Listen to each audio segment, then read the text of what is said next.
Syria में Iran से जुड़े ठिकानों पर अमेरिका का हवाई हमला।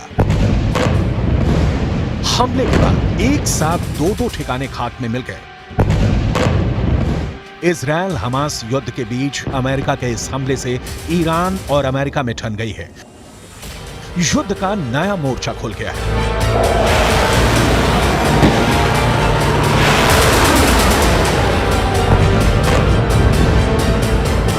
दक्षिण चीन सागर में चीन का लड़ाकू विमान अचानक अमेरिका के विशाल बॉम्बर के सामने आ गया। दोनों के बीच का फासला सिर्फ 10 फीट रह गया था। फिर क्या हुआ? क्या अमेरिका के बॉम्बर से भिड़ गया चीन का लड़ाकू विमान या दुम दबाकर भाग खड़ा हुआ? इसे आगे तफसील से बताएंगे और इस भिड़ंत का पूरा वीडियो भी दिखाएंगे।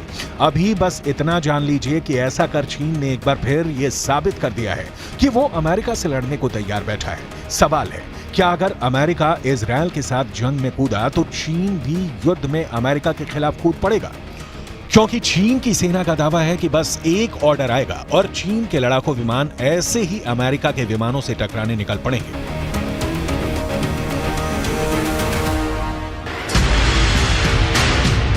हमास का एक प्रतिनिधिमंडल गुरुवार को ईरान के विदेश मंत्री के साथ रूस पहुंचा।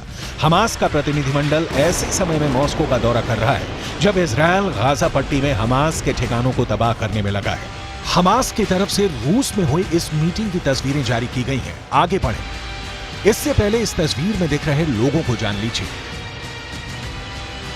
बाएं से पहले है बस्सेम नईम। नईम हमास के इंटरनेशनल रिलेशन हेड है। दूसरे हैं मिखाइल बोगदानोव। मिखाइल बोगदानोव ये रूस के उप विदेश मंत्री हैं। मिडिल ईस्ट में पुतिन के विशेष दूत हैं।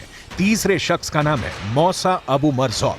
ये हमास पोलित ब्यूरो के वरिष्ठ सदस्य हैं।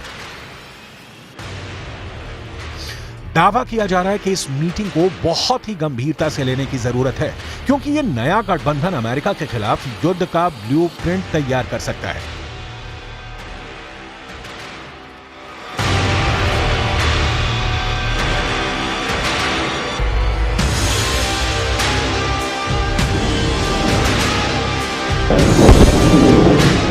रूस, ईरान और हमास अगर एक साथ मिलकर अमेरिका के ठिकानों पर हमला करते हैं तो अमेरिका के पलटवार से विश्व युद्ध शुरू हो सकता है, क्योंकि मिडिल ईस्ट में मौजूद अपने ठिकानों पर हो रहे हमलों का बदला अमेरिका कैसे लेता है, इसकी एक झलक अमेरिका के इन हवाई हमलों में मिलती है।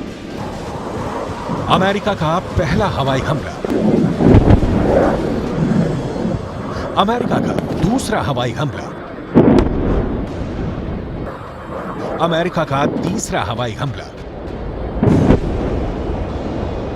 अमेरिका ने ऐसे लिया है अपने सैनिकों पर हमले का बदला। अमेरिकी लड़ाकू विमानों ने सीरिया में ईरान समर्थित 2 मिलिशिया ठिकानों पर बमबारी कर युद्ध का एक नया मोर्चा खोल दिया है। इजरायल हमास युद्ध के शुरू होने के बाद एक बार अमेरिका और ईरान आमने सामने हैं। इसी महीने खाड़ी देशों में मौजूद अमेरिकी ठिकानों पर हमले हुए। इन हमलों में अमेरिका के 24 सैनिक जख्मी हो गए। एक की जान चली गई। इसके बाद अमेरिका ने ऐसा पलटवार शुरू किया है जिसमें दुनिया को विश्व युद्ध के संकेत दिखाई दे रहे हैं।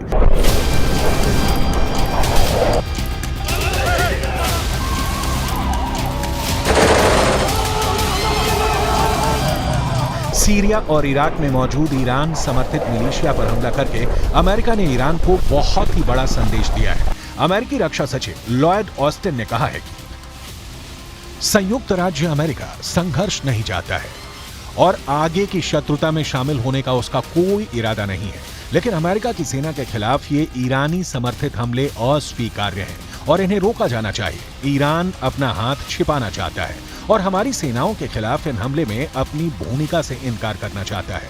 हम उन्हें ऐसा नहीं करने देंगे। अगर अमेरिकी सेना के खिलाफ हमले जारी रहे तो हम अपने लोगों की सुरक्षा के लिए और जरूरी कदम उठाने में संकोच नहीं करेंगे।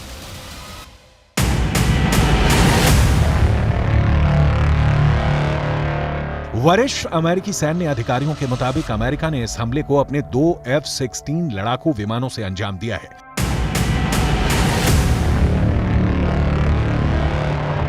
अमेरिका के लड़ाकू विमानों ने उन्हीं ठिकानों पर बारूद बरसाए हैं जिनका इस्तेमाल हाल में अमेरिकी ठिकानों पर हमला करने के लिए किया गया।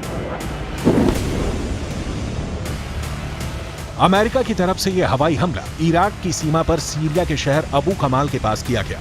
अमेरिका का दावा है कि यहां ईरान के रिवॉल्यूशनरी गार्ड कॉर्प्स ने अपने हथियारों और गोला बारूद का डिपो बना रखा है। इसके काफी नजदीक अमेरिका का एक अहम ठिकाना भी मौजूद है, जिसे हाल में कई हमलों में निशाना बनाया गया है।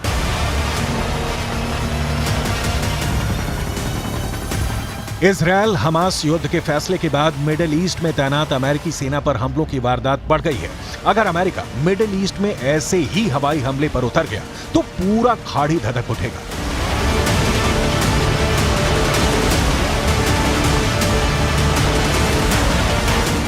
सीरिया में हमले के बाद दक्षिणी लेबनान का नंबर आ सकता है। दक्षिणी लेबनान के साथ साथ इराक और यमन में भी अमेरिका पलटवार कर सकता है।